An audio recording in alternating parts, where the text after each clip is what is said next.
So we're looking at probabilities, and we want to look at how do probabilities get determined. So probabilities are ratios. They can be expressed as fractions, decimals, percents, and they're determined by considering results or outcomes of an experiment. Now, many of us have heard about probabilities. What's the probability of something happening? Usually it's looking at like a 1/6 or a 60%.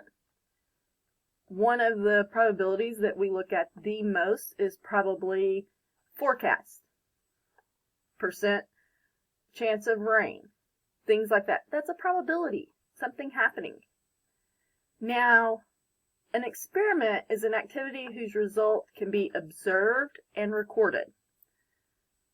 So, when we talk about these experiments, we typically look at things that, yeah, we can control or observe it, such as, did it rain or did it not? Each possible result of an experiment is an outcome. So as I'm talking about rain, either it's going to rain or not rain. Those are usually our two outcomes when we talk about probability of rain. Now, if we toss a typical coin that cannot land on its edge, and it's a fair coin, that's why it's a typical coin, there are two distinct possible outcomes, heads or tails. In most of what we discuss, we're going to talk about those fair items, a fair dice, a fair coin, things of that. A set of all possible outcomes for an experiment is the sample space.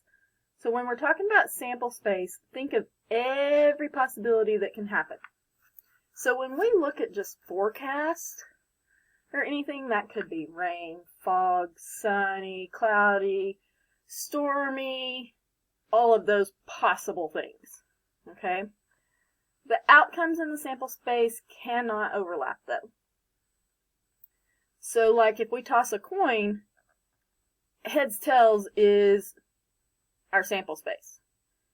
If we look at rolling a die, our sample space would be all the possible numbers on a die. For many of our sample spaces, we can do a tree diagram. And if you recall, we look in some of our other items, we can do tree diagrams when we look at possible outcomes of just our counting space, things of that nature. If we talk about like different entrees with different sides, that's a type of tree diagram. We can do the same thing here. Each outcome of the experiment is designated by a separate branch of the tree diagram. So, if I talk about just flipping a coin, well, a tree diagram for that is if I'm just going to flip it one time, so the first flip, I have two possible outcomes. I have a head and I have a tail. So this would be my tree diagram. My sample space would be a head, comma, tail. And these are those braces that we put around our sample space. Now, let's say that I said roll a die twice. Or, I'm sorry, not a die. Flip a coin twice. So this is our first flip. And I'm going to have to come up here for our second flip. So on the first flip, I got a head. Second flip, I can do a head or a tail. If I got a tail on the first flip, I could still get a head or a tail on the second flip. Because what happens on the first time doesn't affect what happens on the second time. So now my sample space would actually become a head, head, a head, tail, a tail head, and a tail. So flipping it a second time has literally doubled my sample space. Okay? So we have to pay attention to what's happening. Now, in sample space for rolling a die,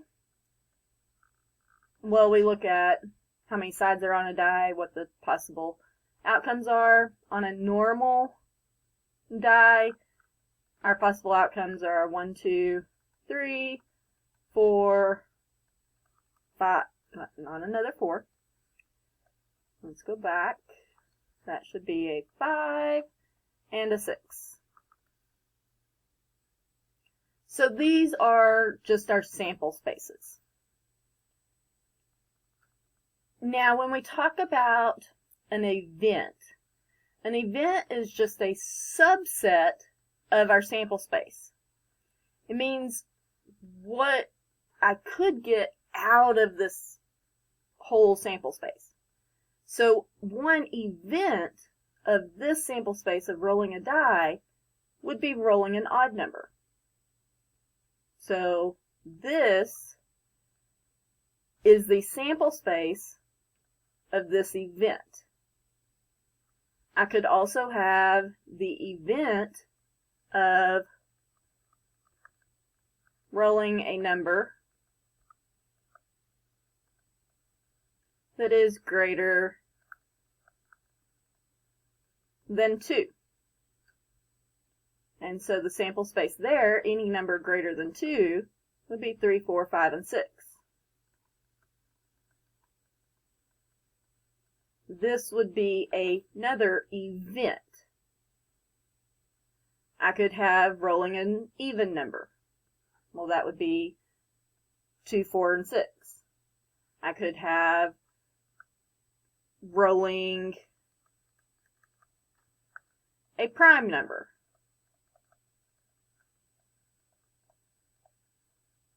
Well, that would include a 2, a 3, and a 5.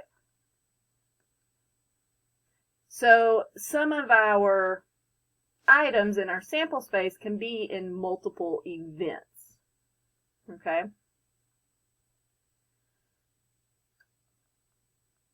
So let's look at, we want to toss a fair coin 3 times and record the results. So we want to find the sample space for this experiment. So let's do a tree diagram to get this, which we've already kind of talked about the 2 flips. So let's do a head and a tail. And then we're going to do, on our second flip, we get a head or a tail. And we get a head or a tail. And then on the third flip, we can do a head, tail, head, tail, head, tail, and head, tail. So again, we're going to follow each branch.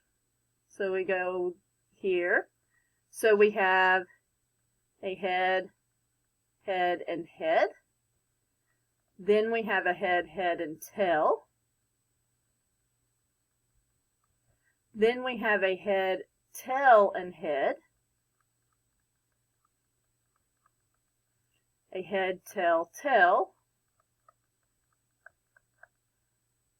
A tail, head, head. A tail, head, tail. Tail, tail, head. And a tail, tail, tail. And that is my sample space. So then we want to find the events of tossing no heads. No heads at all. So I go through here and look and see what are my no heads at all. So event A, the only thing in my event A will be if I toss 3 tails. The event B, is tossing a tail on the first toss. So that would include all 4 of these. And so that would be tail, head, head, tail, head, tail, tail, tail, head, and a tail, tail, tail. So those are looking at different sample spaces.